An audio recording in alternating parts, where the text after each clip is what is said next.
Hello hello. Sir, good morning. Hello. ಹಾಂ sir, good morning sir. Boss good ಟಿವಿಯಿಂದ morning. Sir Pallavi ಮಾತಾಡ್ತಿರೋದು. ಹೇಳಿ madam. ಹಾಂ ಸರ್, ಮೊನ್ನೆ ಒಂದಷ್ಟು ವಿಷಯಗಳನ್ನು ತಿಳಿಸ್ಕೊಟ್ಟಿದ್ರಿ ದರ್ಶನ್ ಅವ್ರ ವಿಷಯಕ್ಕೆ ಸಂಬಂಧಪಟ್ಟಂತೆ. ಈಗ ಮತ್ತೊಂದಷ್ಟು ಡೆವಲಪ್ಮೆಂಟ್ಸ್ ಆಗಿದೆ. ಪ್ರದೂಷ್ ಅವರು ದರ್ಶನ್ ಅವ್ರಿಗೆ ಉಲ್ಟಾ ಹೊಡೆದಿದ್ದಾರೆ.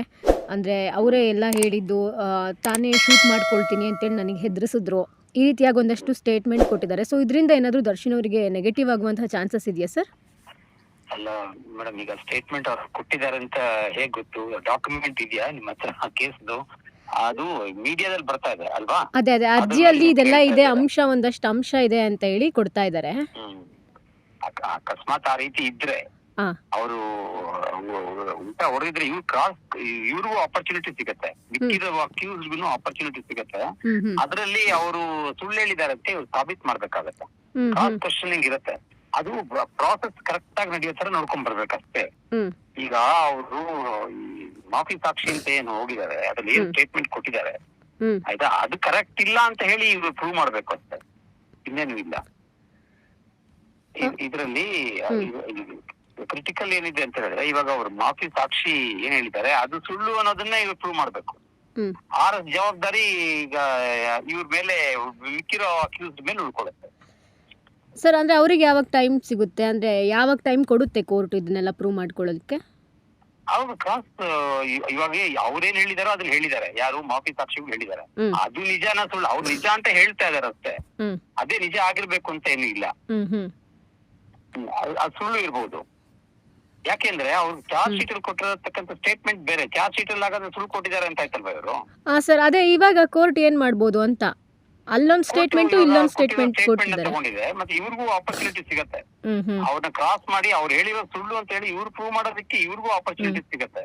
ಆ ಆಪರ್ಚುನಿಟಿನ ಸದ್ಬಳಕೆ ಮಾಡ್ಕೊಂಡು ಅವ್ರು ಹೇಳಿದಿರ್ತಕ್ಕಂಥ ಅಕಸ್ಮಾತ್ ಆಗಿ ಇವ್ರ ವಿರುದ್ಧವಾಗಿ ಆಗಿದ್ದ ಪಕ್ಷದಲ್ಲಿ ಅದನ್ನ ಡಿಸ್ಪ್ರೂವ್ ಮಾಡೋದಕ್ಕೆ ಇವ್ರಿಗೆ ಆಪರ್ಚುನಿಟಿ ಇದೆ ಕೋರ್ಟ್ ಅಲ್ಲಿ.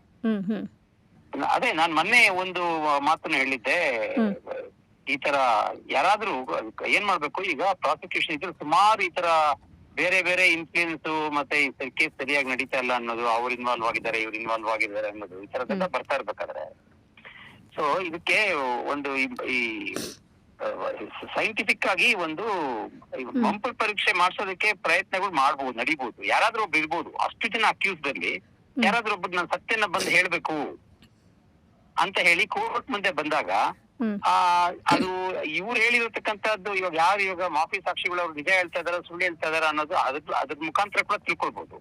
ಯಾರಾದ್ರೂ ಒಬ್ರು ಬಂದು ಮುಂದೆ ನಾನು ಈ ತರ ಇದು ಮಂಪುರ್ ಪರೀಕ್ಷೆಗೆ ಒಳಗಾಗ್ತೀನಿ ಅಂತ ಅಂದ್ರೆ, ಈಗ ಅದು ಬ್ರೈನ್ ಮ್ಯಾಪಿಂಗ್ ಅಂತ ಇದೆ ಒಂದು ಟೆಸ್ಟ್ ಆಯ್ತಾ, ಆತರ ಅದು ಅದ್ರ ಪ್ರಕಾರ ಒಳಗಾದಾಗ ಏನಾಗುತ್ತೆ, ಇರೋದನ್ನ ಇದ್ದಂಗೆ ಹೇಳ್ತಾರೆ.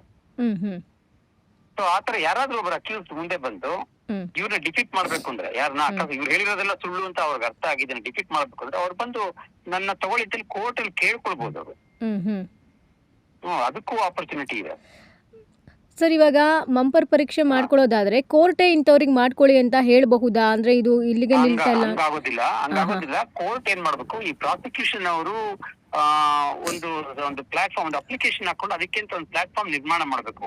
ಈಗ ಅಕ್ಯೂಸ್ಡ್ ಅಲ್ಲಿ ಯಾರು ಮಂಪರ್ ಪರೀಕ್ಷೆಗೆ ಒಳಗಾಗ್ತಾರೆ ಅನ್ನೋದು ಗೊತ್ತಿಲ್ಲ ಅವ್ರಿಗ ಇಷ್ಟ ಇದೆಯಾ ಇಲ್ವಾ ಅನ್ನೋದು ಸಹ ಗೊತ್ತಿಲ್ಲ. ಇದು ಯಾರು ಯಾರ ಮೇಲೂ ಫೋರ್ಸ್ ಮಾಡೋ ತರ ಇಲ್ಲ. ಅವ್ರಾಗ ಅವ್ರೆ ಅಂದ್ರೆ ಸ್ವತಃ ಅಕ್ಯೂಸ್ಡೇ ಬಂದು ನಾನು ಇದ್ರ ಮಂಪರ್ ಪರೀಕ್ಷೆಗೆ ಒಳಗಾಗ್ತೀನಿ ಅಂತ ಹೇಳ್ಬೋದು. ಅದಕ್ಕೆ ಒಂದು ಕೋರ್ಟ್ ಅಲ್ಲಿ ಅದಕ್ಕೊಂದು ಪ್ಲಾಟ್ಫಾರ್ಮ್ ರೆಡಿ ಮಾಡ್ಬೇಕು. ಅದ್ಯಾರು ರೆಡಿ ಮಾಡ್ಬೇಕು? ಪ್ರಾಸಿಕ್ಯೂಷನ್ ಅವ್ರು ರೆಡಿ ಮಾಡ್ಬೇಕು. ಕೋರ್ಟ್ ಆಗ ಕೋರ್ಟ್ ಅಲ್ಲಿ ಇರ್ತಕ್ಕಂತ ಅವರು ಜಡ್ಜ್ ಯಾರಿದ್ದಾರೆ ಅವರು ಕೇಳ್ಬೋದು, ನಿನಗೆ ಸ್ವಂತ ನಿನ್ನ ಇಷ್ಟ ಬಿದ್ದು ಇದನ್ನ ಮಂಪರ್ ಪರೀಕ್ಷೆಗೆ ಒಳಗಾಗ್ತೀರಾ, ಅಂದ್ರೆ ನೀವು ಸ್ವ ಇಚ್ಛೆಯಿಂದ ನೀವು ಮಂಪರ್ ಪರೀಕ್ಷೆಗೆ ಒಳಗಾಗ್ತೀರಾ ಅನ್ನೋದನ್ನ ಕೇಳ್ಬಹುದು. ಕೇಳಿ ಆತರ ಇತ್ತು ಅಂದ್ರೆ ಅವ್ರನ್ನ ಮಂಪರ್ ಪರೀಕ್ಷೆಗೆ ಆ ಕಾಲಘಟ್ಟದಲ್ಲಿ, ಅಂದ್ರೆ ಡಿಫೆನ್ಸ್ ಇದೆಲ್ಲ ಆದ್ಮೇಲೆ ಅದಕ್ಕಿಂತ ಒಂದು ಕಾಲಘಟ್ಟ ಇರುತ್ತೆ, ಆ ಕಾಲಘಟ್ಟದಲ್ಲಿ ಅವ್ರು ಒಳಪಡಿಸ್ತಾರೆ. ಆಗಿನ್ನೂ ಹೆಚ್ಚಿನ ವಿಷಯ ಆಚೆ ಬರ್ಬೋದು. ಸೊ ಇದು ಏನೋ ಆಗೋಗಿದೆ. ಈಗ ಇವ್ರು 2 ಅಥವಾ 3 ಜನ ಬಂದು ಯಾರೋ ಒಬ್ಬ ಅಕ್ಯೂಸ್ ವಿರುದ್ಧವಾಗಿ ಏನೋ ಹೇಳ್ಬಿಟ್ಟಿದ್ದಾರೆ ಅನ್ನೋದ್ರಲ್ಲಿ ಏನು ಹೆಚ್ಚು ಕಡಿಮೆ ಆಗೋದಿಲ್ಲ. ಇದಕ್ಕಿನ್ನು ಹೇಳಿ. ಅದೇ ಒಂದಷ್ಟು ಜನ ಫ್ಯಾನ್ಸ್ಗೆ ಅದನ್ನೆಲ್ಲ ನೋಡಿದ್ರಲ್ಲ ಮತ್ತೊಂದಷ್ಟು ಆತಂಕ ಭಯ ಮತ್ತೇನಾಗ್ಬಿಡ್ತೋ ಏನೋ. ಫ್ಯಾನ್ಸ್ ಏನ್ ಮಾಡ್ಬೇಕು ನೋಡಿ, ಇದರಲ್ಲಿ ಅವರು ದೇ ಮಸ್ಟ್ ರಿಮೇನ್ ಕಾಮ್. ಹ್ಮ್ ಆಯ್ತು, ಇದನ್ನ ನೋಡಿ, ಇದರಿಂದ ಅವರು ಅಲ್ಲಿ ಹೋಗೋದು, ಯಾವ್ದಾದ್ರು ಮೀಟಿಂಗ್ ನಡೀತಾ ಇರ್ಬೇಕಾದ್ರೆ ಅವರು ಅದ್ರ ಬಗ್ಗೆ ಇವರು ಅವ್ರ ಹೀರೋ ಬಗ್ಗೆ ಅಲ್ಲಿ ಕಿಚ್ಚತಕ್ಕಂಥದ್ದು, ಅವ್ರ ಯಾರ ಪ್ರೆಷರ್ ತಗೊಂಡ್ಬರ್ತಕ್ಕಂಥ ಆ ತರದ್ದು ಅವ್ರಿಗೇನಾಗುತ್ತೆ, ಆತಂಕ ಸ್ವಾಭಾವಿಕವಾಗಿ ಆತ ಬರುತ್ತೆ. ಆದ್ರೆ ಅದನ್ನ ಕಂಟ್ರೋಲ್ ಮಾಡ್ಕೋಬೇಕು. ಕಂಟ್ರೋಲ್ ಮಾಡ್ಕೊಂಡು ಕಾನೂನು ಮುಖಾಂತರ ಮಾತ್ರನೇ ಆಚೆ ಬರಕ್ ಸಾಧ್ಯ. ಬೇರೆ ಯಾವುದೇ ರೀತಿಯಾದ ಮೋಡ್ ಇಂದ ಇವಾಗ ದರ್ಶನ್ಗಾಗ್ಲಿ ಉಳಿದ ಅಕ್ಯೂಸ್ಡ್ಗಾಗ್ಲಿ ಆಚೆ ಬರೋದಕ್ಕೆ ಸಾಧ್ಯನೇ ಇಲ್ಲ. ಸೊ ಆ ಕಾರಣದಿಂದ ಕಾನೂನು ಯಾವ ರೀತಿ ಇದೆಯೋ ಅದ್ರ ಪ್ರಕಾರ ನಡ್ಕೊಂಡು ಹೋಗ್ಬೇಕು ಅವ್ರ ಫ್ಯಾನ್ಸ್ ಸಹ. ಮತ್ತೆ ಆತಂಕ ಬೀಳೋದ್ರಲ್ಲಿ ಅದ್ರಲ್ಲಿ ಏನು ಅರ್ಥನೇ ಇಲ್ಲ. ಮನ್ಸೊಳಗಡೆ ಇರುತ್ತೆ, ಅವ್ರಿಗೆ ಅಭಿಮಾನ ಮನ್ಸೊಳಗಡೆ ಇರುತ್ತೆ. ಅದನ್ನ ಮನ್ಸಲ್ಲೇ ಇಟ್ಕೊಂಡು ಕಾನೂನು ಪ್ರಕಾರ ಹೇಗೆ ಅವ್ರನ್ನ ಆಚೆ ಕರ್ಕೊಂಡ್ ಬರ್ಬೇಕು ಅನ್ನೋದ್ರ ಬಗ್ಗೆ ಯೋಚನೆ ಮಾಡ್ಬೇಕು. ಅದಕ್ಕೆ ಕಾನೂನು ಪ್ರಕ್ರಿಯೆಗೆ ವಿರುದ್ಧವಾಗಿ ಎಲ್ಲೂ ಅವ್ರು ಹೋಗ್ಬಾರ್ದು. ಅದೇ ಅವ್ರು ಮಾಡ್ತಕ್ಕಂತ ಒಂದು ಒಳ್ಳೆ ಏನ್ ಹೇಳ್ತೀರಾ, ಅವ್ರ ಅಭಿಮಾನ ವ್ಯಕ್ತಪಡಿಸೋದು ಹೇಗೆ ವ್ಯಕ್ತಪಡಿಸ್ಬೇಕು ಅಂದ್ರೆ, ಕಾನೂನು ಪ್ರಕ್ರಿಯೆಗೆ ಯಾವುದೇ ಹಂತದಲ್ಲೂ ಅದಕ್ಕೆ ವಿರುದ್ಧವಾಗಿ ಅವರು ಹೋಗ್ಬಾರ್ದು ಮತ್ತೆ ಮಾತಾಡಬಾರ್ದು. ಅದರಿಂದ ಅಟ್ಲೀಸ್ಟ್ ಪಬ್ಲಿಕ್ ಅಲ್ಲಿ ಮಾತಾಡಬಾರ್ದು ಆ ರೀತಿ. ಅದು ಏನಾಗತ್ತೆ, ದರ್ಶನ್ ಮೇಲೆ ಅವ್ರಿಗೆ ಇರ್ತಕ್ಕಂಥ ಅಭಿಮಾನ ತೋರ್ಸೋದಕ್ಕೆ ಅದೊಂದು ಒಂದು ಸಕ್ರಿಯವಾದಂತ ಫ್ಯಾನ್ಸ್ ಅಂದ್ರೆ ಏನು ಪಾಸಿಟಿವ್ ಆಗಿದ್ದಾರೆ, ಕಾನೂನು ನಾವು ಮರ್ಯಾದೆ ಕೊಡ್ತೀವಿ ಅಂತ ಕಾನೂನ ಗಣನೆಗೆ ತಗೊಂಡು ಯಾವುದೇ ಇದನ್ನು ಅವ್ರು ಮಾಡಕ್ ಹೋಗ್ಬಾರ್ದು. ಇದು ಕಾನೂನು ತಜ್ಞರು ಇವಾಗ ಯಾರವ್ರನ್ನ ರೆಪ್ರೆಸೆಂಟ್ ಮಾಡ್ತಾ ಇದಾರೆ, ಅವರು ಎಲ್ಲಾ ತರ ಆಲೋಚನೆ ಮಾಡ್ತಾ ಇರ್ತಾರೆ. ಹೌದು. ಈಗ ನಾನು ಹೇಳ್ತಾ ಇರೋದು ಸಜೆಷನ್. ಯಾವುದು ಈ ಮಂಪರ್ ಪರೀಕ್ಷೆ ಅನ್ನೋದು ಒಂದು ಸಜೆಷನ್. ಈ ಸಜೆಷನ್ ಅಲ್ಲಿ ಬೇರೆ ಬೇರೆ ಸತ್ಯ ಸಂಶೋಧನೆ ಮಾಡ್ಬೇಕು ಅಂದ್ರೆ ಇದ್ರಲ್ಲಿ ಇವ್ರು ಬಂದು ಹೇಳಿದಾರೆ ಏನೋ ದರ್ಶನ್ ಮೇಲೆ ಅಂತ ಇಟ್ಕೊಳ್ಳಿ, ಯಾರು ಈ ಮಾಫಿ ಸಾಕ್ಷಿಗಳು ಬಂದೇನೋ ಹೇಳಿದ್ದಾರೆ. ಅದು ನಿಜಾನ ಇಲ್ವಾ ಅಂತ ಯಾರಾದ್ರೂ ಒಬ್ರು ಈ ರೀತಿ ಬಂದು ಮಂಪರ್ ಪರೀಕ್ಷೆಗೆ ಒಳಗಾದ್ರೆ ಆಟೋಮೆಟಿಕ್ ಆಗಿ ಎಲ್ಲ ಆಚೆ ಬರುತ್ತೆ. ಅಂದ್ರೆ ಸರ್ ಅದು ಸತ್ಯ ಇರುತ್ತೆ ಸರ್, ಅದ್ರಲ್ಲಿ ಏನು ಫೇಕ್ ಮಾಡಕ್ ಆಗೋದಿಲ್ಲ. ಯಾವ್ದ್ರಲ್ಲಿ? ಮಂಪರು ಪರೀಕ್ಷೆನಲ್ಲಿ. ಹೌದು, ಮತ್ತೆ ಮಂಪರ್ ಪರೀಕ್ಷೆನಲ್ಲಿ ಏನ್ ಫೇಕ್ ಮಾಡಕ್ಕಾಗತ್ತೆ?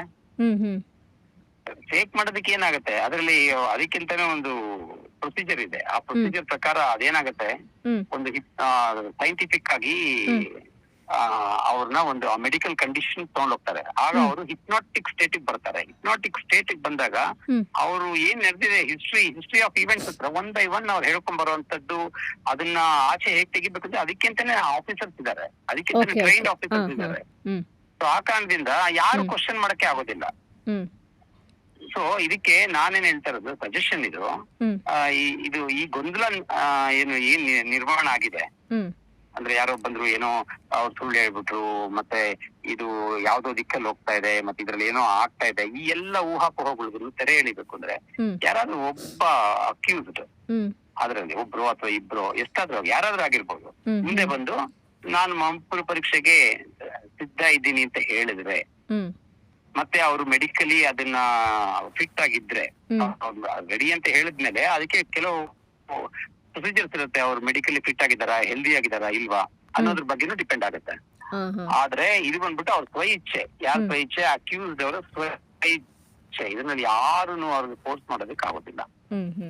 ಅವ್ರ ಇಷ್ಟ ಬಂದ್ರೆ ಮಾತ್ರ ಮಾಡಿಸ್ಕೊಳ್ಬಹುದು. ಹೌದು, ಇಷ್ಟ ಬಂದ್ರೆ ಅಪ್ಲಿಕೇಶನ್ ಹಾಕ್ಬೇಕು. ಅಪ್ಲಿಕೇಶನ್ ಹಾಕಿ ಅವ್ರ ಹೆಲ್ತ್ ಕಂಡೀಷನ್ ಎಲ್ಲ ಸರಿ ಇದ್ದು ಕೋರ್ಟ್ ಅದನ್ನ ಒಪ್ಪಿದ್ರೆ ಖಂಡಿತ ಆಗತ್ತೆ. ಆದ್ರೆ ಏನಾಗತ್ತೆ, ಇವಾಗ ಒಬ್ಬೊಬ್ರು ಒಂದು ಸ್ಟೇಟ್ಮೆಂಟ್ ಕೊಟ್ಟಿದ್ದಾರೆ. ಚಾರ್ಜ್ ಶೀಟ್ ಅಲ್ಲಿ ಕೊಟ್ಟರೆ ಸ್ಟೇಟ್ಮೆಂಟ್ ಗಳು ಬೇರೆ, ತದನಂತರ ಇವಾಗ ಬಂದು ಕೊಡ್ತಾ ಇರೋ ಸ್ಟೇಟ್ಮೆಂಟ್ ಗಳಲ್ಲಿ ವ್ಯತ್ಯಾಸ ಇರುತ್ತೆ. ಯಾವ್ದು ನಿಜ ಯಾವ್ದು ಸುಳ್ಳು ಅನ್ನೋದು ಗೊಂದಲಕ್ಕೆ ಮತ್ತೆ ಅದು ಗೊಂದಲ ಆಗುತ್ತೆ. ಅಂತ ಗೊಂದಲ ಇವಾಗ ಇದು ನಿವಾರಣೆ ಮಾಡ್ಬೇಕು ಅಂದ್ರೆ ಏನಿದೆ ಮಾರ್ಗ? ಒಂದೇ ಒಂದು ಈ ಮಂಪರ್ ಪರೀಕ್ಷೆ. ಹೌದು, ಆ ರೀತಿ. ಇವಾಗ ಸದ್ಯಕ್ಕೆ ಪ್ರದೂಷ್ ಅವ್ರು ಕೊಟ್ಟಿರುವಂತಹ ಸ್ಟೇಟ್ಮೆಂಟ್ ಇಂದ ದರ್ಶನ್ ಅವನಿಗೆ ಯಾವುದೇ ರೀತಿಯ ಒಂದು ಹಾನಿ ಆಗೋದಿಲ್ಲ ಅಂತ ಈಗ ತಕ್ಷಣ ಅದು ಹೇಗಾಗತ್ತೆ? ಅದು ಇವಾಗ ಆತ ಹೇಳಿದಾರೆ, ಆತ ಬಂದು ಹೇಳಿದಾನೆ ಏನಂತ ಹೇಳಿ, ಈ ತರ ಆಗಿದೆ ಅಂತ ಹೇಳಿರ್ಬೋದು. ಅದನ್ನೇ ಫೈನಲ್ ಅಂತ ತಗೊಳಕ್ಕಾಗಲ್ಲ. ಅದ್ರ ಮೇಲೆ ತಿರ್ಗಾ ಕ್ರಾಸ್ ಎಕ್ಸಾಮಿನೇಷನ್ ನಡೆಯುತ್ತೆ. ಅದು ನಿಜಾನ ಸುಳ್ಳ ಅಂತ ಇತ್ಯರ್ಥ ಆಗ್ಬೇಕಲ್ವಾ? ಹೇಳಿದ ತಕ್ಷಣ ಇವಾಗ ಯಾರೋ ಏನೋ ಹೇಳ್ಬಿಟ್ರೆ ಅದು ಆಗೋದಿಲ್ಲ. ಆ ರೀತಿ ಎಲ್ಲಾನು ಪ್ರೂವ್ ಆಗ್ಬೇಕು. ಈಗ ಇವ್ರೇನು ಸ್ಟೇಟ್ಮೆಂಟ್ ಕೊಟ್ಟಿದ್ದಾರೆ, ಮಾಫಿ ಸಾಕ್ಷಿಗಳು ಏನ್ ಸ್ಟೇಟ್ಮೆಂಟ್ ಕೊಟ್ಟಿದ್ದಾರೆ, ಅದು ಅವ್ರ ಚಾರ್ಜ್ ಶೀಟ್ ಅಲ್ಲಿ ಕೊಟ್ಟಿರ್ತಕ್ಕಂಥ ಸ್ಟೇಟ್ಮೆಂಟ್ ಗೆ ವಿರುದ್ಧವಾಗೂ ಇರ್ಬೋದು, ವ್ಯತ್ಯಾಸವಾಗೂ ಇರ್ಬೋದು, ಅಥವಾ ಹೊಸದಾಗೂ ಇರ್ಬೋದು. ಸೊ ಆ ಕಾರಣದಿಂದ ಇಲ್ಲಿ ಅದು ಟ್ರೂತ್ ಅಲ್ಲ ಅನ್ನೋದು ಗೊತ್ತಾಗುತ್ತೆ. ಒಂದು ಚಾರ್ಜ್ ಶೀಟ್ ಅಲ್ಲಿ ಹೇಳಿರೋದು ಟ್ರೂತ್ ಅಲ್ಲ, ಇಲ್ಲ ಹೊಸದಾಗಿ ಹೇಳಿರೋದು ಟ್ರೂತ್ ಅಲ್ಲ ಅನ್ನೋದು ಚೆನ್ನಾಗಿ ಸಾಬೀತಾಗಿರುತ್ತೆ. So ಅಂತ ಸಮಯದಲ್ಲಿ ಅವ್ರನ್ನ ಕ್ರಾಸ್ ಮಾಡಿದ್ರೇನೆ ಗೊತ್ತಾಗತ್ತೆ ಅವ್ರೇನು ನಿಜ ಹೇಳ್ತಾ ಇದಾರ ಸುಳ್ಳು ಹೇಳ್ತಾ ಇದಾರ. ಇಲ್ಲ ಅಂದ್ರೆ ಇದೊಂದು ಮೆಥಡ್ ಇದೆ, ಫೊರೆನ್ಸಿಕ್ ಸೈನ್ಸ್ ಅಲ್ಲಿ ಇದೊಂದು ಮೆಥಡ್ ಇದೆ. ಈ ರೀತಿ ಮಾಡ್ಕೋಬಹುದು. ಓಕೆ, ಹಾಗಾದ್ರೆ ಸದ್ಯದ ಮಟ್ಟಿಗೆ ಏನೂ ತೊಂದರೆ ಆಗೋದಿಲ್ಲ, ಇನ್ನೂ ಕ್ರಾಸ್ ಇದಾಗುತ್ತೆ ಸ್ವಲ್ಪ. ಹೌದು ಇನ್ನು ಪ್ರಾಸೆಸ್ ಇದೆ, ಅದಕ್ಕೆ ಪ್ರಾಸೆಸ್ ಇದೆ. ಪ್ರಾಸೆಸ್ ಅಲ್ಲಿ ಎಲ್ಲ ಪ್ರೂವ್ ಆದ್ರೆ ಮಾತ್ರ ಕೋರ್ಟ್ ತೀಕ್ಷ್ಣವಾಗಿ ಗಮನಿಸ್ತಾ ಇರುತ್ತೆ, ಪ್ರತಿಯೊಂದನ್ನು ಗಣನೆಗೆ ತಗೊಳುತ್ತೆ. ಸುಮ್ನೆ ಯಾರೋ ಬಂದು ಇವಾಗ ಕನ್ಫೆಷನಲ್ ಸ್ಟೇಟ್ಮೆಂಟ್ ಕೊಟ್ಬಿಟ್ಟಿದ್ದಾರೆ ಅಥವಾ ಅಪ್ರೂವರ್ ಹೋಗಿದ್ದಾರೆ, ನನ್ನ ಮಾಫಿ ಮಾಡಿ ಇದೇ ನಿಜ ಅಂತ ಹೇಳಿದ್ದಾರೆ ಅಂತ ತಕ್ಷಣ ತಗೊಂಡ್ಬಿಡೋದಿಲ್ಲ ಕೋರ್ಟ್. ಅಪ್ಲಿಕೇಶನ್ ಅಕ್ಸೆಪ್ಟ್ ಮಾಡ್ಕೊಂಡಿದ ತಕ್ಷಣ ಅದು ಅಕ್ಸೆಪ್ಟ್ ಆಗಿದೆ ಅಂತಲ್ಲ, ಅದ್ರ ಮೇಲೂ ಟ್ರಯಲ್ ನಡಿಬೇಕು. ಅದ ನಂತರನೇ ನಿರ್ಧಾರ ಆಗೋದು. ಆ ಕಾರಣದಿಂದ ಆತಂಕ ಏನ್ಬೇಡ, ಇವತ್ತೇನೋ ಆಗೋಯ್ತು, ಅವ್ರು ಸ್ಟೇಟ್ಮೆಂಟ್ ಕೊಟ್ಬಿಟ್ಟಿದ್ದಾರೆ, ನಾಳೆ ಬೇರೆ ಏನೋ ಆಗುತ್ತೆ. ಹೌದು ಸರ್, ಒಂದಷ್ಟು ನ್ಯೂಸ್ಗಳನ್ನ ನೋಡ್ಬಿಟ್ಟು ಭಯ ಆಗುತ್ತೆ ಅಭಿಮಾನಿಗಳಿಗೂ ಕೂಡ, ಏನಾಗ್ಬಿಡ್ತಪ್ಪ ಏನಾಯ್ತು ಅಂತ. ಅದೇ ಆಗ ಧೈರ್ಯ ವಹಿಸ್ಬೇಕು. ಈಗ ಒಂದು ಕೃತ್ಯ ಆಗೋಗಿದೆ, ಆ ಕೃತ್ಯ ಹೇಗಾಗಿದೆ, ಯಾರು ಮಾಡಿದ್ದಾರೆ ಅನ್ನೋದು ಯಾರಿಗೂ ಗೊತ್ತಿಲ್ಲ. ಹೌದು, ಕೋರ್ಟ್ ಇತ್ಯರ್ಥ ಆಗ್ಬೇಕು, ವರ್ಡಿಕ್ಟ್ ಬರೋವರೆಗೂ ಗೊತ್ತಿಲ್ಲ. ಆ ಕಾರಣದಿಂದ ಇವ್ರಿಗೆ ತಾಳ್ಮೆ ಮತ್ತು ಸಂಯಮ ಎರಡೂ ಇರ್ಬೇಕು. ಮತ್ತೆ ಆಲೋಚನಾ ಶಕ್ತಿನ ಗ್ರಹಿಸ್ಕೊಳ್ಬೇಕು. ನಮ್ ದೇಶದ ಕಾನೂನು ಯಾವ ರೀತಿ ಇದೆ, ಅದಕ್ಕೆ ನಾವ್ ಯಾವ ರೀತಿ ನಾವು ಗೌರವ ಕೊಡ್ಕೊಂಡ್ ಬರ್ಬೇಕು ಅಂತ ಗಮನಿಸ್ಬೇಕು. ಎಲ್ಲದಕ್ಕೂ ಕಾನೂನಲ್ಲಿ ಅಕ್ಯೂಸ್ಡ್ಗುನು ಅವ್ರು ಅಕ್ಯೂಸ್ಡ್ ಅಲ್ಲ ಅಂತ ಪ್ರೂವ್ ಮಾಡೋದಕ್ಕೆ ಬಹಳಷ್ಟು ಅವಕಾಶಗಳು ಕಾನೂನಲ್ಲಿದೆ. ಓಕೆ, ಥ್ಯಾಂಕ್ ಯು ಸರ್, ಬಹಳ ವಿಚಾರಗಳನ್ನು ತಿಳಿಸ್ಕೊಟ್ರಿ. Thank you so much sir. Latest ಹಾಗೂ ಇಂಟ್ರೆಸ್ಟಿಂಗ್ ಸುದ್ದಿಗಳಿಗಾಗಿ ಬಾಸ್ ಟಿವಿ ಕನ್ನಡ ಚಾನೆಲ್ನ ಸಬ್ಸ್ಕ್ರೈಬ್ ಮಾಡಿ, ಹಾಗೆಯೇ ಬೆಲ್ ಐಕಾನ್ ಪ್ರೆಸ್ ಮಾಡಿ.